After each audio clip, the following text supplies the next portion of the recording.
من عمل صالحا من ذكر أو أنثى وهو مؤمن فلنحيينه حياة طيبة رب اشرح لي صدري ويسر لي أمري واحلل عقدة من لساني يفقهوا قولي ربي زدني علما ربي زدني علما ربي زدني علما سبحانك لا علم لنا إلا ما علمتنا إنك أنت العليم الحكيم الله శరణు పెడుతున్నాను. తొలగింపబడ్డ శైతాన్ కీడు నుండి రక్షణ కొరకై అనంత కరుణామయుడు అపార కృపాశీలుడు అయిన అల్లాహ్ పేరుతో ప్రారంభిస్తున్నాను.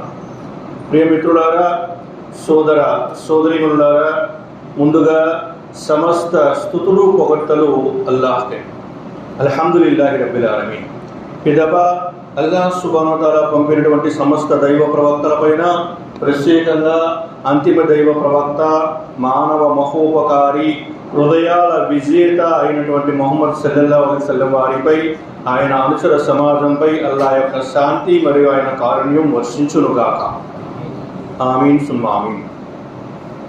ప్రియ సోదర మహాశయులారా, అల్లాహ్ సుబ్హానహు వ తఆలా మానవాళి కోసం అనుమతించినటువంటి ఉత్తమ జీవన విధానం ఇస్లాం ధర్మం. అల్లాహ్ సుబ్హానహు వ తఆలా చెప్తున్నారు, ఇన్న దీన ఇందల్లాహిల్ ఇస్లాం. ఉత్తమమైనటువంటి జీవన విధానం ఇస్లాం ధర్మం.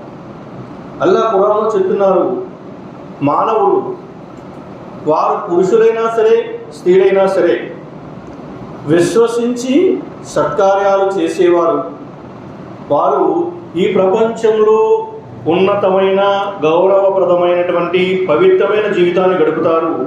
ఆ పరలోకంలో స్వర్గాన్ని పొందుతారు. వారు స్త్రీలైనా సరే పురుషులైనా సరే వారు విశ్వసించాలి, సత్కార్యాలు చేస్తూ ఉండాలి. ఆ విధంగా ఉన్నట్లయితే ఈ ప్రపంచంలో పవిత్రమైన జీవితాన్ని పొందుతారు, ఆ పరలోకంలో సాఫల్యాన్ని స్వర్గాన్ని పొందుతారు అని చెప్పేసి అల్లాహ్ సుబ్హానహు వ తఆలా చెప్పడం జరుగుతుంది. మిత్రులారా, మరి ప్రస్తుతం మన సమాజం ఇస్లామీయ సమాజం,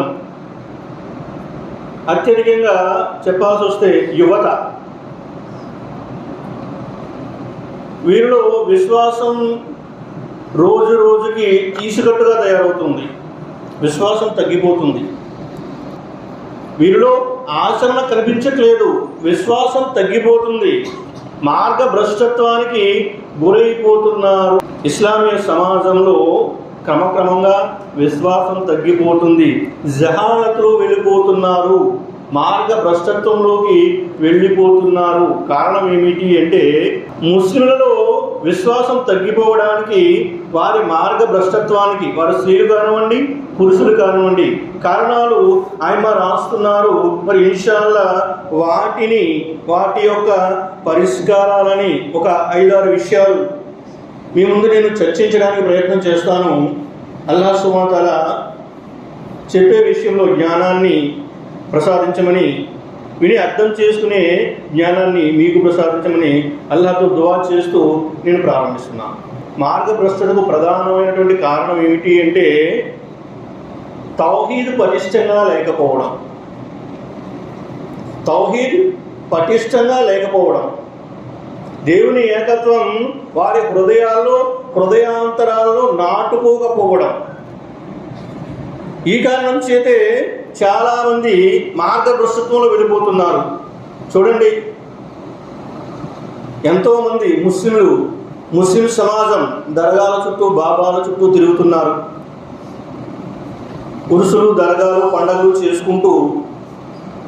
కారణం ఏంటి అంటే, ఆయన చెప్తున్నారు, తౌహీద్ వారి యొక్క అంతరాలలో వెళ్ళలేదు. తౌహీద్ పటిష్టంగా ఉంటే, దేవుని ఏకత్వం వారిలో పటిష్టంగా ఉంటే వారిలో జవాబుదారీతనం వస్తుంది. ఇలాహుకుం ఇలాహు వాహిద్ లా ఇలాహ ఇల్లా హువర్ రహ్మానుర్ రహీం. మీ దేవుడు ఒకే ఒక్క దేవుడు, ఆ కరుణామయుడు, ఆ కృపాకరుడు తప్ప మరొక దేవుడు మీకు లేడు. ఎప్పుడైతే ఈ విషయం మాలో వస్తుందో మాలో జవాబుదారీతనం వస్తుంది. ఏ విధంగా మాలికి యౌమిద్దీన్, ఆయన తీర్పు దినానికి యజమాని.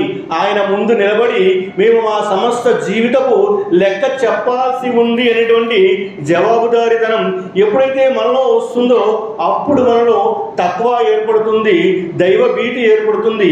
ఈ ప్రపంచంలో ఆ దైవానికి భయపడుతూ ఆయన ముందు నిలబడి సమాధానం చెప్పాలని ఆలోచిస్తూ ఈ ప్రపంచంలో జీవితం గడుపుతాం. ఎప్పుడైతే తౌహీద్ లేదో మన జీవితం మన ఇష్టం అయిపోతుంది. ముస్లింగానే జీవితం గడుపుతాడు, కానీ తౌహీద్ కొరబడిన కారణంగా అతను మార్గభ్రష్టత్వానికి గురైపోతాడు. సమాజం యొక్క పరిస్థితి ఎలా ఉంది అంటే, సమాజానికి తౌహీద్ అంటే ఎక్కదండి. వారికి తౌహీదే రుబూబియత్ అంటే నచ్చదు, తౌహీదే ఉలూహియత్ అంటే నచ్చదు, తౌహీదే ఆస్మా వ సిఫాత్ అని చెప్తుంటే వారికి బోర్ కొట్టేస్తుంది. వారికి షిర్క్ చెప్తుంటే, షిర్క్ అస్గర్ గురించి చెప్తుంటే, షిర్క్ అక్బర్ గురించి చెప్తుంటే వారికి బోర్ కొట్టేస్తుంది.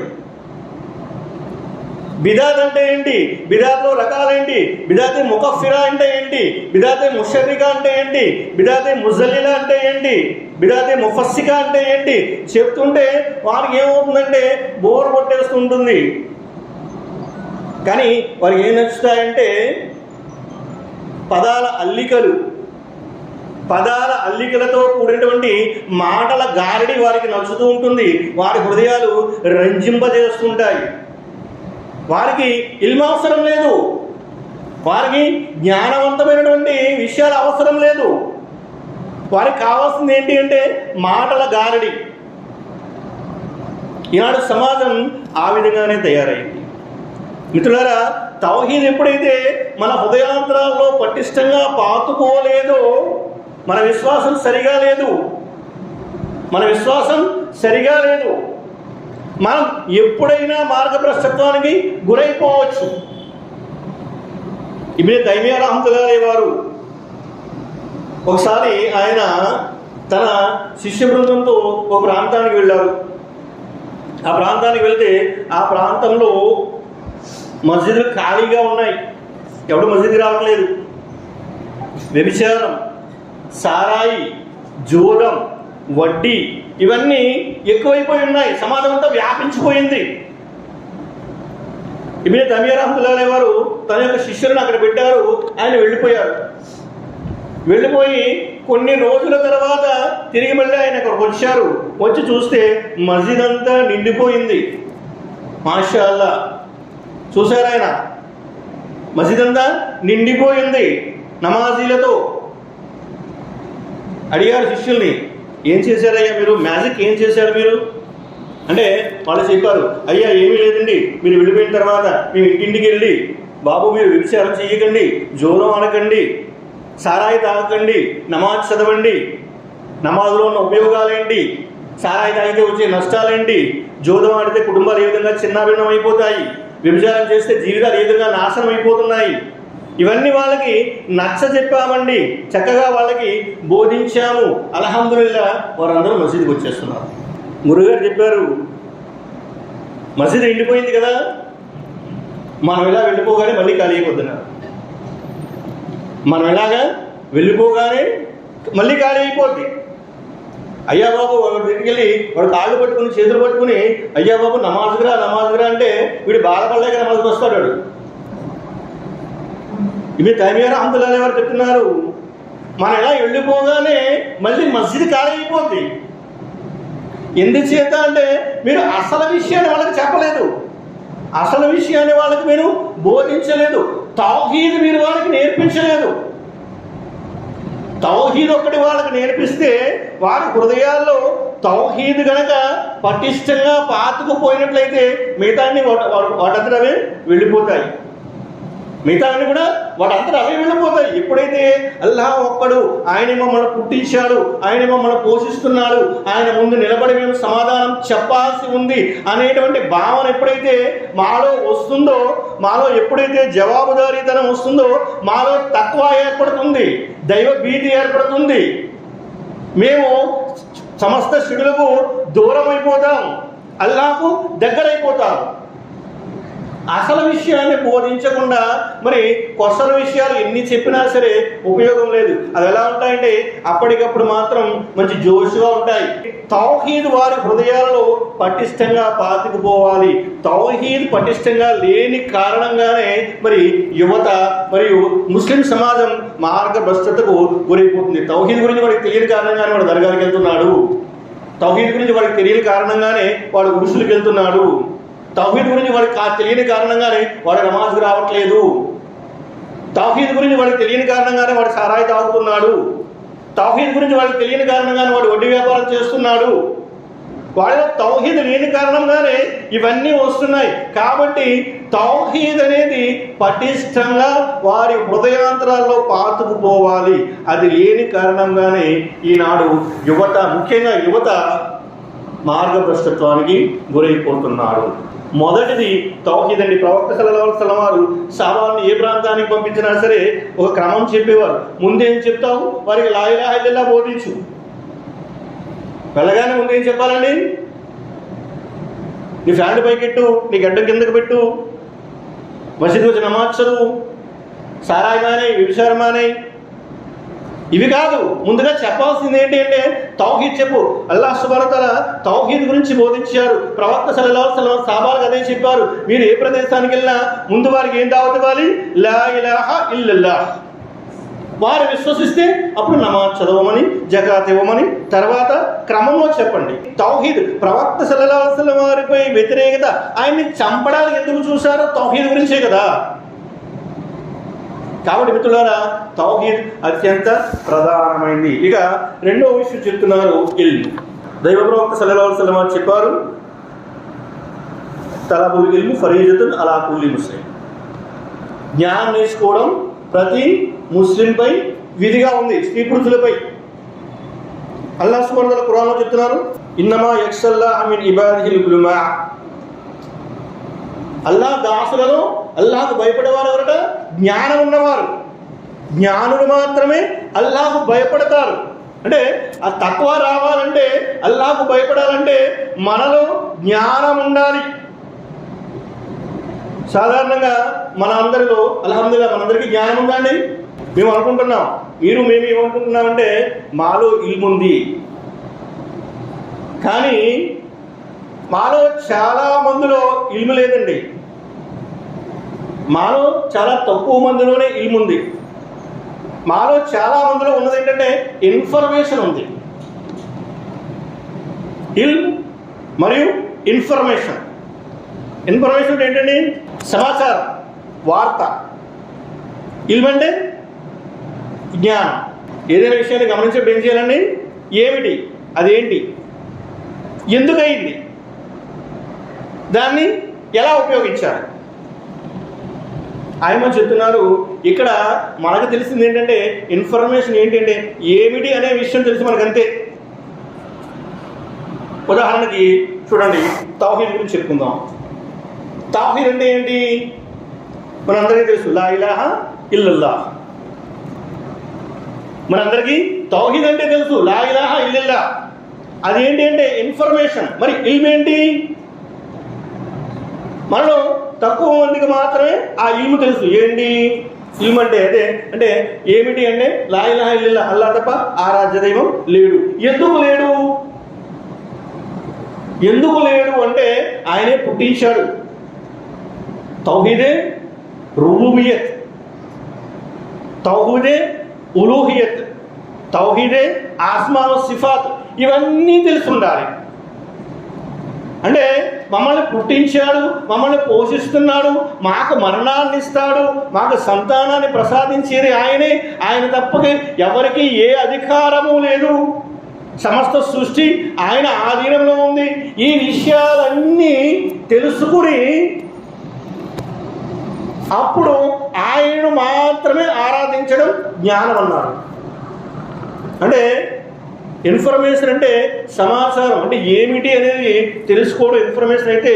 జ్ఞానం ఏంటి అంటే ఏమిటి తెలుసుకోవాలి, ఎందుకు తెలుసుకోవాలి, ఎలా ఉపయోగించాలో కూడా తెలుసుకోవాలి. ఆయన రాస్తున్నారు, జ్ఞానం అంటే ఏమిటి అంటే సమాచారము ప్లస్ అంటే సమాచారంతో పాటుగా దాని యొక్క అవగాహన ఉండాలి, ప్లస్ దాంతో పాటుగా మరి దాని యొక్క పరిశీలన శక్తి ఉండాలి, ప్లస్ దానితో పాటుగా అనుభవం ఉండాలి, దాని గురించి అనుభవం ఉండాలి, ప్లస్ దానితో పాటుగా ఆచరణ ఉండాలి. ఇవన్నీ ఉంటేనే అది జ్ఞానం అవుతుంది. మరి ఎవరిలో అయితే సరైన జ్ఞానం లేదో వారి విషయం ఎలా ఉంటుందంటే, ఉదాహరణ చూడండి, పరద. ఏంటండి పరద అంటే? పరద అంటే శరీరాన్ని కప్పడం. ఏంటది? ఇన్ఫర్మేషన్. మనలో చాలా మందికి ఇన్ఫర్మేషనే తెలుసు. పరద అంటే ఏంటి? శరీరాన్ని కప్పడం, అంతే. కాబట్టి మన యొక్క స్త్రీల పరదాలు ఆ విధంగా ఉంటున్నాయి. పరద అంటే కప్పడం. ఏ విధంగా కప్పాలి తెలియదు ఎవరికి. రకరకాల రంగురంగుల పరదాలు వేస్తారు. పరద ఎందుకు వేయాలి? శరీర సౌష్ఠవాన్ని బయటకు కనిపించకుండా, శరీరం ఏ విధంగా ఉందో బయటకు కనిపించకుండా టైట్గా శరీరానికి అంటికిపోయే పరదాలు. ఇప్పుడే వస్తుంటే కాంప్లెక్స్లో కూడా చూశాను. పైన స్కార్ఫ్ అంతే, మొహానికి స్కార్ఫ్ అంతే, జీన్స్ షర్టు జీన్స్ ప్యాంటు, అదే పరద అనుకుంటున్నాను. ఇంకా కొంతమంది పరదా వేస్తారు కానీ అది శరీరానికి అతుక్కుపోయి ఉంటుంది. శరీరానికి అతుక్కుపోయి ఉంటుంది. శరీరం యొక్క ఆకారం కనిపిస్తూ ఉంటుంది. అంటే మాకు పరదా అంటే ఏమిటి అనే సమాచారం మాత్రమే తెలుసు. పరదా వెయ్యాలి అంతే. ఎందుకు వెయ్యాలి, దాన్ని ఏ విధంగా వెయ్యాలి, ఇది జ్ఞానం. జ్ఞానం ఉంటే మరి సరైన విధంగా పరదా ఇస్తాం. అది ఫాతిమా రజియల్లాహు తఆలా అన్హా వారు చెప్పారు, నా జనాజా మీద కూడా పరాయి పురుషుడి నీడ పడకూడదు. నా జనాజా మీద కూడా పరాయి పురుషుడి యొక్క నీడ పడకూడదు. పరదా ఆ విధంగా. మరి ఇప్పుడు మన సమాజంలో పరదా ఏ విధంగా ఉంటుంది? పరదా అంటే ఒక ఉదాహరణ చెప్తాను. ప్రవక్త సల్లల్లాహు అలైహి వసల్లం వారు తన భార్యతో కలిసి వెళ్తున్నారు. తన భార్యతో కలిసి వెళ్తుంటే ఇద్దరు సహబాలు అలా వెళ్ళిపోతుంటే ప్రవక్త సల్లల్లాహు అలైహి వసల్లం వారిద్దరిని పిలిచి, ఈమె నా భార్య, బహుశా సౌదా అనుకుంటాను, ఈమె నా భార్య పలానా. సహబాలు గారు, ఓ ప్రవక్త సల్లల్లాహు అలైహి వసల్లం, మీరు మీ భార్య గురించి చెప్పాలా? మీరు చెప్పాలా అంటే, ఈమె నా భార్య. ఎందుకు చేత అంటే ఆమె పరదాలో ఉంది, ఆమె ఎవరో తెలియదు, ఎలా ఉందో తెలియదు, కాబట్టి చెప్పాల్సి వచ్చింది ఈమె నా భార్య అని. ఇప్పుడు మన స్త్రీ రోడ్డు మీద వెళ్తుంటే మనకి ఈజీగా ఐడెంటిఫై అయిపోతుంది. ఎందుకంటే వారు మొహాన్ని కప్పరు, రంగురంగుల పరదాలు వేసుకుంటారు. కొంతమంది అయితే మరి పూర్తిగా శరీరాన్ని అతుకుపోయేలా పరదా వేసుకుంటారు. వారెవరో కూడా మనం ఈజీగా ఐడెంటిఫై చేయగలుగుతాం. ఇదే ఆయన చెప్తున్నారు. పరదా అంటే మన దగ్గర ఏముంది అంటే ఇన్ఫర్మేషన్ ఏముంది. పరదా అంటే కప్పాలి. ఎందుకు కప్పాలి, దాన్ని శరీరాన్ని ఎందుకు కప్పాలి, ఏ విధంగా దాన్ని కప్పాలి, ఈ యొక్క జ్ఞానం మన దగ్గర లేదు. ఆయన అదే విషయాన్ని చెప్తున్నారు. మిత్రులారా, ప్రతి విషయము కూడా మరి జ్ఞానం ఉన్నప్పుడే, అంటే జ్ఞానులు మాత్రమే అల్లాహ్కు భయపడతారు. జ్ఞానం లేని వారు అల్లాహ్కి భయపడరు. ఇప్పుడు మనం చెప్తుంటాం, అరే ఎలా ఏంటంటే బలెడోడు బాబు, సహబాల్లోనే అలా ఉండేది మనమెంత, సహబాల్లోనే అలా ఉండేది మనమెంత. ఎవడైతే ఈ మాట అంటున్నాడో వాడి దగ్గర ఇన్ఫర్మేషనే ఉంది. పలానా సహబా అలా చేశారు, పలానా సహబీ అలా చేశారు, ఆ ఇన్ఫర్మేషనే ఉంది. జ్ఞానం లేదు వీడి దగ్గర. జ్ఞానం అంటే ఏంటి? ఆ పని ఎందుకు చేయాల్సి వచ్చింది, ఏ విధంగా చేశారు, ఈ పూర్తి వాక్య అంతా వాడి దగ్గర ఉంటే జ్ఞానం ఉన్నట్టు. కానీ మేమేమంటామంటే బయట సహబాల్లోనే అలా ఉండేది, సహబాల్లోనే ఇలా ఉండేది, మనమెంత. ఈ విధమైన మాటలు మనం చెప్తున్నామంటే మనలో ఇల్ము లేదు, మనలో ఇన్ఫర్మేషన్ మాత్రమే ఉంది. కాబట్టి ఈ ఇన్ఫర్మేషన్ మార్గభ్రష్టత్వానికి తీసుకెళ్ళిపోతుంది. ఇన్ఫర్మేషన్ మార్గభ్రష్టత్వానికి తీసుకెళ్ళిపోతుంది. ఇన్ఫర్మేషన్ సరికాదు. వార్త ఏంటి? రకరకాల గాలి వార్తలు, వార్త సరికాదు, ఇల్ము ఉండాలి, జ్ఞానం ఉండాలి, జ్ఞానాన్ని నేర్చుకోవాలి. మరి జ్ఞానం ఉన్నవారు మాత్రమే అల్లాహకు భయపడతారు. మరి అల్లాహ్ సుబ్హానహు వ తఆలా చెప్తున్నారు, ఇన్న అక్రమకుం ఇందల్లాహి అత్కాకుం. ఎవరైతే అల్లాహకు భయపడతారో వారే గౌరవనీయులు. అంటే మనం గౌరవనీయులు ఇవ్వాలంటే, మనకి అల్లాహ్ దగ్గర గౌరవం దొక్కాలంటే, ప్రపంచంలో పవిత్రమైన జీవితం గడపాలంటే మనలో భయం రావాలి. మనలో భయం రావాలంటే మనలో జ్ఞానం రావాలి. జ్ఞానం వస్తేనే భయం వస్తుంది. అప్పుడే మనం సరిగా ఆచరించగలుగుతాం. మరి ఇది జ్ఞానం గురించి విషయాలు. ఆ తర్వాత అల్లాహతో సంబంధం. అల్లాహతో సంబంధం సన్నగిల్లిపోవడం. ఈనాడు యువత, పురుషులు కానివ్వండి, స్త్రీలు కానివ్వండి, జహాలతో వెళ్ళిపోతున్నారు, మార్గ భ్రష్టత్వానికి గురైపోతున్నారు. అంటే కారణం ఏంటంటే వారితో అల్లాహతో వారికి సంబంధం తగ్గిపోతుంది, శైతాన్తో సంబంధం పెరిగిపోతుంది. అల్లాహతో సంబంధం అంటే ఏంటండి? అల్లాహతో సంబంధం అంటే ఆచరణ. నమాజ్ చెయ్యి, అల్లాహతో సంబంధం ఏర్పడుతుంది. ఉపవాసం పాటించు, అల్లాహతో సంబంధం దగ్గర అవుతుంది. జికిర్ చెయ్యి, దువా చెయ్యి, సదకా ఇవ్వు. ఏవైతే మరి ఆధ్యాత్మిక అభ్యాసనలు మరి ఆచరణలు ఏవైతే ఉన్నాయో అవి క్రమం తప్పకుండా పాటిస్తూ ఉన్నట్లయితే అల్లాహతో సంబంధం దగ్గర అవుతుంది. అది సున్నా కదండి. అల్లాహ్ దాసుడు ఫరద నమాజులు పాటిస్తూ ఉంటాడు, నాకు అత్యంత ఇష్టడు అవుతాడు. అతని తర్వాత నఫిల్ నమాజులు కూడా చేస్తూ ఉంటాడు, నాకు మరింత దగ్గరైపోతాడు. విన్నాం కదా హదీసు. నేను అతని చేతినైపోతాను, అతని యొక్క కన్నునైపోతాను, అతని యొక్క కాలునైపోతాను. మరి అల్లాహ్ సుబ్హానహు వ తఆలా ఎలా చేస్తాడు? దైవదూతల మధ్య పలానా దాసుని నేను ప్రేమిస్తున్నాను కాబట్టి మీరు కూడా అతన్ని ప్రేమించండి. ఎప్పుడైతే మరి ఆకాశాలలో జిబ్రీల్ అలైహిస్సలాం ఎలా చేస్తారో దైవదూతలు ఆయన్ని ప్రేమించడం మొదలు పెడతారు. ఎప్పుడైతే దైవదూతలు ప్రేమిస్తారో ప్రపంచవాసులు కూడా అతన్ని ప్రేమిస్తారు. ఏ విధంగా వస్తుంది అంటే ఆచరణ వల్ల. నమాజ్ అల్లాహ్ సుబ్హానహు వ తఆలా ఖురాన్లో చెప్తున్నారు కదా, వకీముస్ సలాత వలా తకూను మినల్ ముష్రికీన్. నమాజ్ స్థాపించండి, ముష్రికుల వలె అయిపోకండి. నమాజ్ మరి దైవ ప్రవక్త సల్లల్లాహు అలైహి వసల్లం చెప్తున్నారు. అబూ హురైరా రజియల్లాహు తఆలా వారి యొక్క హదీస్, వారికి మాకు మధ్య గీటురాయి మధ్య తేడా ఏంటి అంటే నమాజ్. ఎవడైతే నమాజ్ స్థాపించట్లేదో వాడు దైవాన్ని తిరస్కరించినట్లే అన్నారు, వాడు ముష్రిక్ అయిపోయినట్లే. షకీక్ బిన్ అబ్దుల్లా రహ్మతుల్లాహి అలైహి వారు చెప్తున్నారు. ఆయన ఏమంటున్నారంటే మా కాలంలో మరి సహబాలు ఏ విధంగా ఉండేవారంటే ఎవరు కూడా నమాజును విడిచిపెట్టేవారు కాదు, ఇంకా ఎవరు కూడా ఏ విషయాన్ని కుఫ్రుగా భావించేవారు కాదు, ఒక్క నమాజుని విడిచిపెట్టడం తప్ప ఏ విషయాన్ని కుఫ్రుగా భావించేవారు కాదు. మరి నమాజ్ విడిచిపెట్టేస్తే కుఫ్రుగా భావించేవారు.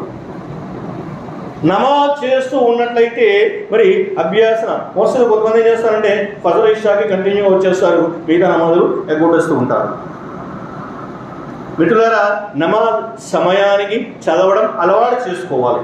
సమయానికి నమాజ్ చదవడాన్ని అలవాటు చేసుకోవాలి. నమాజ్ విడిచిపెట్టేస్తే వాడు ముష్రిక్ అయిపోయినట్టే. ఇంకా అల్లాహ్ సుబ్హానహు వ తఆలా చెప్తున్నారు, మరి ఇన్న సలాత తన్హా అనిల్ ఫహ్షాయి వల్ మున్కర్. నిస్సందేహంగా సమాజంలో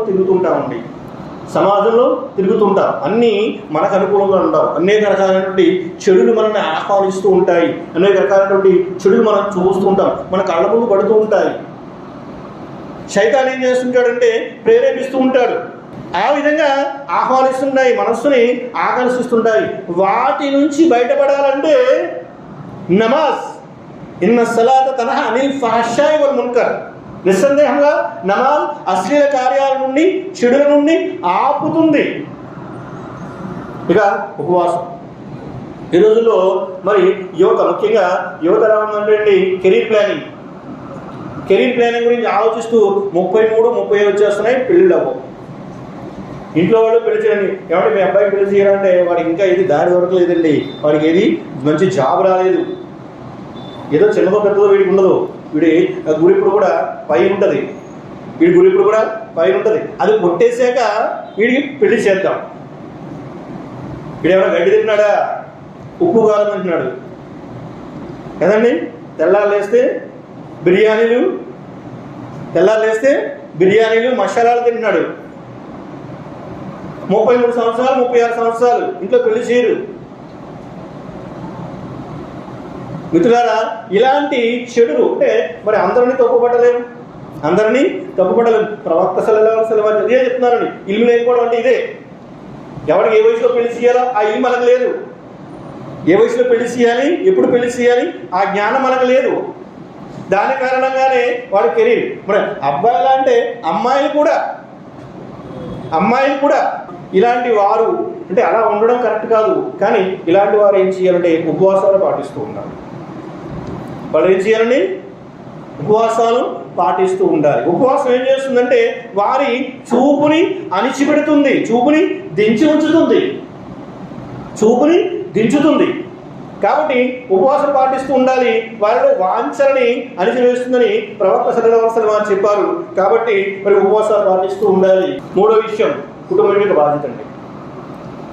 కుటుంబం యొక్క బాధ్యత, కుటుంబ సభ్యులు తల్లిదండ్రుల యొక్క బాధ్యత. వారి బాధ్యత సక్రమంగా నిర్వర్తించకపోవడం వల్లే ఈరోజు పిల్లలు దారి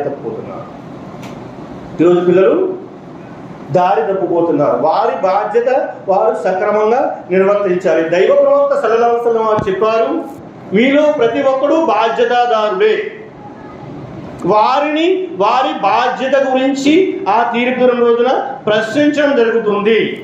పురుషుడు తన కుటుంబానికి బాధ్యతాదారుడు, అతని బాధ్యత గురించి ఆ రోజు అతన్ని ప్రశ్నించడం జరుగుతుంది. స్త్రీ తన భర్త పిల్లలకు బాధ్యురాలు, ఆమెను ఆ రోజు వాటి గురించి ప్రశ్నించడం జరుగుతుంది. కాబట్టి మన పిల్లల యొక్క బాధ్యత మరి మనం ఎంతవరకు చూస్తున్నాం?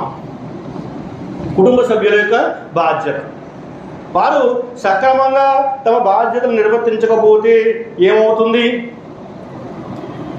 నూహ్ అలైహిస్సలాం వారి భార్య భర్త మాట వినలేదు, ఆమె సవ్యంగా లేదు. కొడుకేమయ్యాడండి? మార్గం తప్పిపోయాడు. మరి తిరస్కారంలో కలిసిపోయాడు, తుఫాన్లో కొట్టుకుపోయాడు. ఇబ్రాహీం అలైహిస్సలాం వారి భార్య విధేయురాలు, తన భర్తకు విధేయురాలు, అల్లాహకు విధేయురాలు. ఆమె తన కుమారుని ఏ విధంగా తీర్చిదిద్దింది? ఇస్మాయిల్ అలైహిస్సలాం వారిని ఏ విధంగా తీర్చిదిద్దిందంటే, పసితనంలో విడిచిపెట్టి వెళ్ళిపోయి యవ్వనంలో వచ్చి తండ్రి నిన్ను జుబా చేసేస్తానంటే ఆ కుర్రాడు ఏమన్నాడండి? నాన్నగారు మీరు సహనం వహించండి, జుబా చేసేయండి అన్నాడు. అంటే పిల్లల పెంపకంలో తల్లి యొక్క పాత్ర చాలా ప్రధానమైనది. అలాగే తండ్రి యొక్క పాత్ర కూడా చాలా ప్రధానమైనది. దైవప్రవక్త సల్లల్లాహు అలైహి వసల్లం చెప్పారు, పుట్టే ప్రతి శిశువు కూడా ముస్లింగానే పుడతాడు. తర్వాత అతని కుటుంబ సభ్యులు ఏం చేస్తారండి? అయితే యూదుడిగా మార్చేస్తారు, లేదా క్రైస్తవుడిగా మార్చేస్తారు, లేదా మజూసిగాను మార్చేస్తారు. అంటే మన పిల్లల్ని ఏ విధంగా మార్చడం అనేది మన మీద ఆధారపడి ఉంది అని దైవ ప్రవక్త సల్లల్లాహు అలైహి వసల్లం వారు చెప్పడం జరుగుతుంది. కాబట్టి కుటుంబ పెద్దలు పిల్లల పట్ల బాధ్యత వహించాలి. బాధ్యత వహించకపోయినట్లయితే వారు దారి తప్పిపోతారు, వారు మార్గభ్రష్టతకు గురైపోతారు. కాబట్టి ప్రస్తుతం ప్రజెంట్ వాతావరణం ఎలా ఉందంటే, పూర్వం అందరూ ఒక దగ్గర ఉన్నట్టు ఉండేవారు. ఇప్పుడు ఏంటంటే ప్రైవసీ వచ్చేసింది. ఒక ఇంట్లో భార్య భర్త ఇద్దరు పిల్లలు ఉన్నారంటే 4 రూమ్లు ఉంటాయి. అమ్మాయి రూమ్ వేరే, అబ్బాయి రూమ్ వేరే, భార్య భర్త రూమ్ వేరే, గెస్ట్ రూమ్ వేరే. కాబట్టి ఎవరి ప్రైవసీ వారిది. ఈ ప్రైవసీ ఇస్లాంలో లేదండి, లేదు. కాబట్టి తల్లిదండ్రులు పిల్లల పట్ల నిఘా వేయాలంటారు. పిల్లలపై నిఘా వేయాల్సిందే. వాడు ఎక్కడ తిరుగుతున్నాడు, ఎక్కడికి వెళ్తున్నాడు, ఎలా వస్తున్నాడు, పిల్లలపై నిఘా వేయాల్సిందే. అమ్మాయిలపై కూడా నిఘా వేయాలి, అబ్బాయిలపై కూడా నిఘా వేయాల్సిందే. దైవ ప్రవక్త సల్లల్లాహు అలైహి వసల్లం వారు చెప్పారు, దయ్యూస్ స్వర్గంలో ప్రవేశించలేడు. దయ్యూస్ని ఆ తీర్పు రోజున అల్లాహ్ సుబ్హానహు వ తఆలా కన్నెత్తి కూడా చూడడు. దైవ ప్రవక్త సల్లల్లాహు అలైహి వసల్లం వారు చెప్పారు, దయ్యూస్ స్వర్గంలో ప్రవేశించలేడు. సహాబా అడిగారు, దయ్యూస్ అంటే ఎవరు?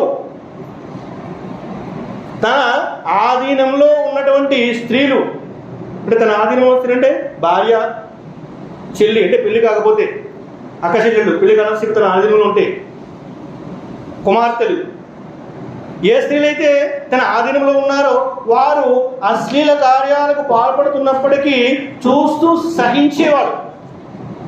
అశ్లీల కార్యాలంటే వారు పరాయి పురుషులతో మాట్లాడుతున్నప్పుడు చూసి సహించేవాడు, లేదా వారు పరదా వేసుకోకుండా బయటకు వెళ్తున్నప్పటికీ చూసి సహించేవాడు. ఒక ఆయన అంటాడండి, ఎలా క్షమించుగాక, నా భార్యపై నాకు నమ్మకం ఉందండి, నా భార్యపై నాకు నమ్మకం ఉంది కాబట్టి పరదా వేయాల్సిన అవసరం లేదు. అల్లా క్షమించుగాక, ప్రవక్త సల్లల్లాహు అలైహి వసల్లం వారికి తన భార్యలపై నమ్మకం లేక పరదా వేయించారు. అంటే పరదా వేయించే వాళ్ళందరికీ కూడా తమ భార్యలపై నమ్మకాలు లేక ఇస్తున్నారు. ఎందుచేతంటే వాడికి జ్ఞానం లేదు, జ్ఞానం లేని కారణంగానే అలాంటి మాటలు మాట్లాడుతున్నాడు వాడు. జ్ఞానం ఉంటే అలా మాట్లాడాడు. మరి ఎవరైతే తన ఇంటి స్త్రీలు ఆ అశ్లీల కార్యాలకు పాల్పడుతున్నప్పటికీ చూస్తూ సహిస్తాడో వాడు దయ్యూస్ అన్నాడు, వాడు స్వర్గంలో ప్రవేశించలేడన్నారు. ఉస్మాన్ బిన్ అఫ్ఫాన్ రలియల్లాహు అన్హు వారు మన 3వ ఖలీఫా. ఆయన్ని షహీద్ చేసేటప్పుడు ఆయన భార్య నాయిల వచ్చి అడ్డుకుంటుందండి. ఆయన మీద పడి మరి శత్రువులు ఖడ్గాలతో దాడి చేస్తున్నప్పుడు ఆయన మీద పడి ఆయన రక్షించడానికి ప్రయత్నం చేస్తుంది. చివరికి ఒకరి కత్తితో వేస్తే ఆమె చేతి వేళ్ళు కూడా తెగిపోయాయి. ఆ సమయంలో చరిత్రకారులు రాస్తున్నారు, ఆమె పరదా తొలగిపోయింది, ఆమె శిరోజాలు బయటపడ్డాయి.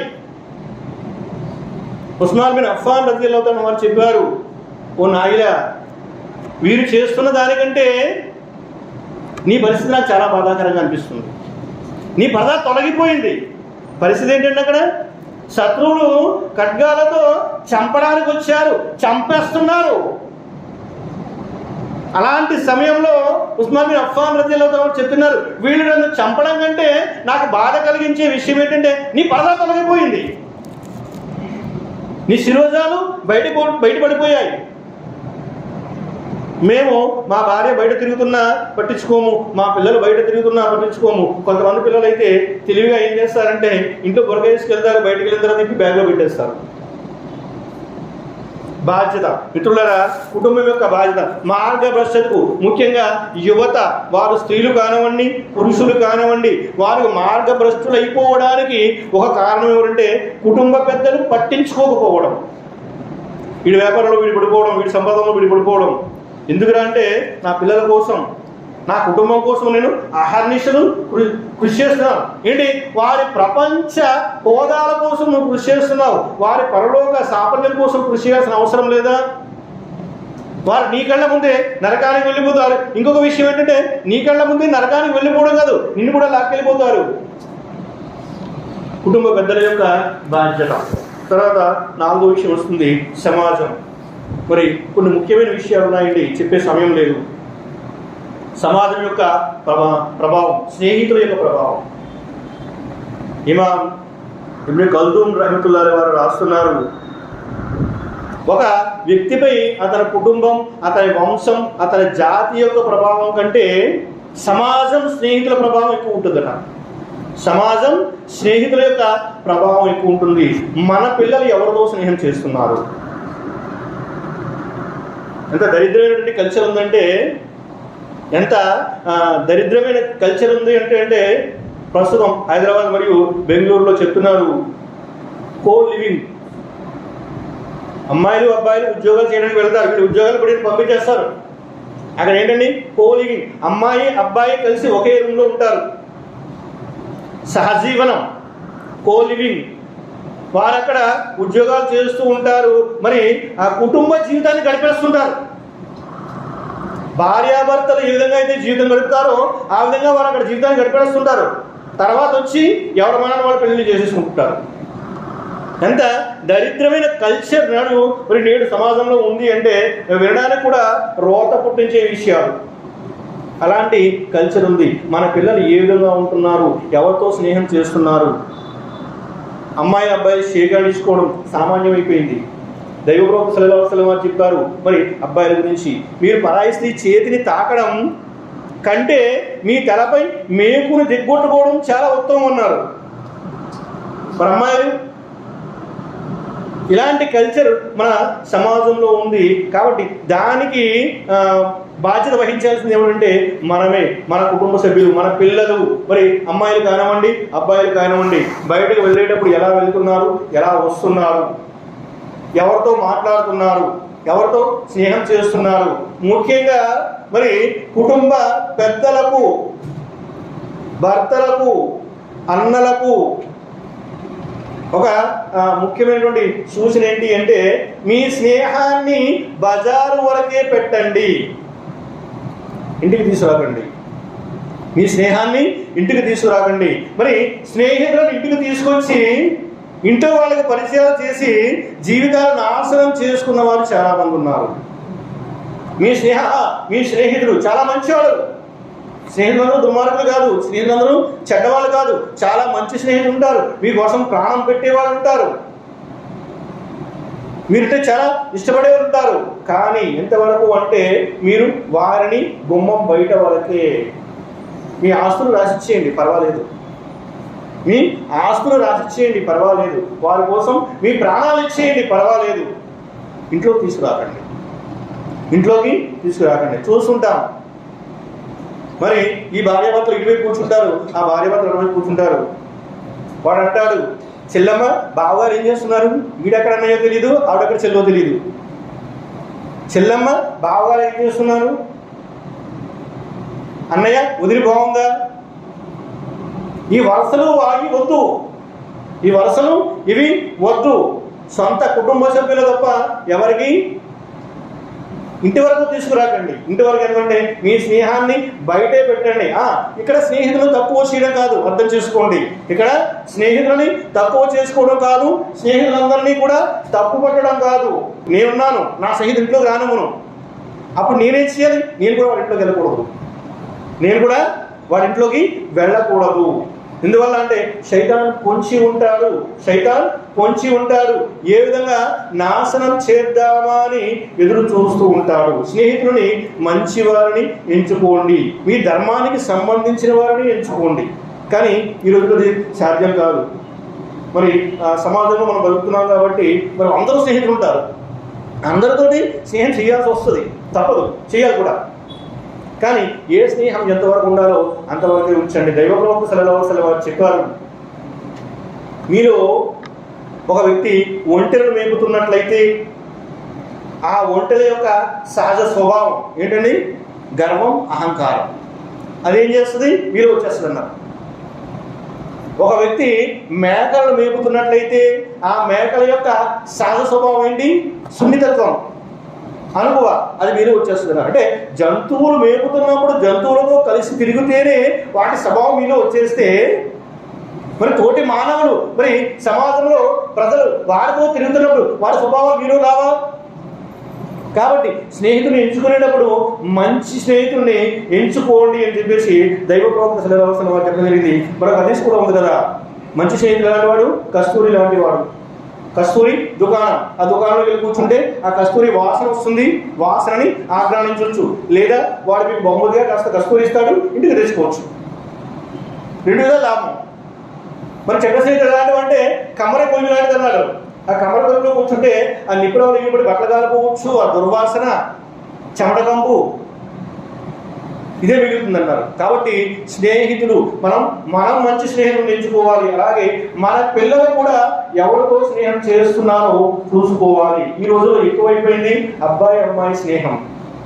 అబ్బాయి అమ్మాయి స్నేహం ఏంటండి, అబ్బాయికి అమ్మాయితో స్నేహం ఏంటి, ఇవన్నీ మరి శైతానికి ద్వారాలు తెరవడం, శైతానికి ద్వారాలు తెరవడం. కాబట్టి ఈ విషయాలన్నిటి పట్ల జాగ్రత్తగా ఉండాలి. మన పిల్లలు ఎవరితో స్నేహం చేస్తున్నారు, మనం ఎవరితో స్నేహం చేస్తున్నాం, మన స్నేహం ఎంతవరకు ఉంది, వాళ్ళని ఎక్కడి వరకు రానివ్వాలి, ఈ విషయాలన్నీ కూడా మన ధర్మానికి చాలా అవసరం, మన ధర్మంపై ఉండడానికి చాలా అవసరం. ఎందుకంటే అవి కూడా మనల్ని మార్గభ్రష్టత్వానికి గురి చేసేస్తాయి. ఇక ఆరో విషయం ఏంటంటే అత్యంత ప్రధానమైనది, ఒక 2-3 విషయాలు చెప్పి నేను ముగించేస్తాను. సోషల్ మీడియా అంటే అత్యంత ప్రధానమైనది, మన అందరినీ ప్రభావితం చేస్తుంది సోషల్ మీడియా. మా అమ్మాయి వెళ్ళి బయట ఎవరితో స్నేహం చేయాల్సిన అవసరం లేదు, ఇంట్లో కూర్చొని ఫోన్ తోటి అన్ని చేసేస్తుంది. మేమేం చేస్తామంటే ప్రైవసీ. ఇప్పుడు ప్రైవసీ ఎలా ఉందంటే వారు ఫోన్కి లాక్ పెట్టుకుంటారు, ఆ లాక్ కూడా మాకు తెలియకూడదు. ఎందుకంటే వాళ్ళ ప్రైవసీ, దాన్ని మేము ఓపెన్ చేయకూడదు, దాన్ని మేము ముట్టుకోకూడదు. ఇలాంటి ప్రైవసీ ఇస్లాంలో లేదండి. వారిపై నిఘా పెట్టండి. సోషల్ మీడియా ఎలా ఉంది అంటే దైవ ప్రవక్త సల్లల్లాహు అలైహి వసల్లం వారు చెప్పారు, లహవల్ హదీస్ ప్రతి ఇంట్లో వచ్చేస్తున్నారు. లహవల్ హదీస్ మనసును రంజింపజేసే విషయాలు ప్రతి ఇంట్లో వచ్చేస్తాయన్నారు. ప్రతి ఇంట్లో కాదు, ప్రతి చేతిలో వచ్చేసాయి. ప్రతి ఇంట్లో కాదండి, ప్రతి చేతిలో వచ్చేసాయి. అనేక విషయాలు ఉన్నాయి సోషల్ మీడియా గురించి మనం మాటి మాటికి వింటూ ఉంటాం. మరి ఆ సెల్ ఫోన్ మరి ఎంత నష్టం. పూర్వం టీవీలు వాటికే భయపడేవారు సమాజం. అయితే టీవీ కొంతవరకు బయట ఎందువల్ల అంటే ఒక ఇంట్లో టీవీ ఉంటుంది, కుటుంబ సభ్యులందరూ కూర్చుంటారు. ఒకవేళ ఏదైనా అభ్యంతరకరమైన దృశ్యం వస్తే మరి పెద్దలు ఏం చేసేవారంటే, పెద్దలు ఉంటే తల్లిదండ్రులు ఉన్నారనుకోండి, పిల్లలు ఏం చేసేవారంటే బొరదించుకుని వెళ్ళిపోయేవారు, లేదా కట్టేయడమో చాలా మార్చడమో ఏదో చేసేవారు. ఇప్పుడు అలా కాదు కదా, ఎవరింట్లో వాళ్ళు కూర్చుని ఎవరి దుప్పట్లో వాడి దూరి ఫోన్ పెట్టుకుని ఫోన్ చూసుకుంటూ కూర్చుంటాము. మరి ఆ ఫోన్ మనం ఎక్కడికి తీసుకెళ్ళిపోతుందో తెలియదు. దైవ ప్రవక్త సల్లల్లాహు అలైహి వసల్లం వారు చెప్పారు, తీర్పు దినం రోజున తీర్పు దిన మైదానంలో కొంతమంది తిహామా పర్వతాలంతా పుణ్యాలు తీసుకుని వస్తారు. తిహామా పర్వతాలంతా పుణ్యాన్ని తీసుకుని వస్తారు. అల్లాహ్ సుబ్హానహు వ తఆలా వాటి వైపు చూడడు, వాటిని గాలిలో ధూళిగానే ఎగరేసిస్తాడన్నారు. సౌబాన్ రదియల్లాహు అన్హు అడిగారు, ప్రవక్త సల్లల్లాహు అలైహి వసల్లం ఎవరు వారి యొక్క సూచనలు చెప్పండి, మేము అందులో చేరకుండా ఉంటుంది. ఎందుకంటే ఎవరంటామంటే వాళ్ళు నీ వంశీయులే, నీ స్నేహితులే, నీకులాగే రాత్రులు నమాజ్ చేస్తారు, నీకులాగే అన్ని సత్కార్యాలు చేస్తుంటారు, కానీ ఏకాంతంలో ఉన్నప్పుడు హరాం పనులకు పాల్పడుతుంటారు. ఇప్పుడు ఏకాంతంలో హరాం అంటే మరి ప్రధానమైన విషయం ఏంటండి? తెలుపునే కదా. ఫోనే ఏకాంతంలో ఉన్నప్పుడు అందరూ ఉన్నప్పుడు నేను ఏం చేస్తానంటే మంచి మంచి భయాలు చూస్తాను, మంచి సౌండ్ పెట్టి.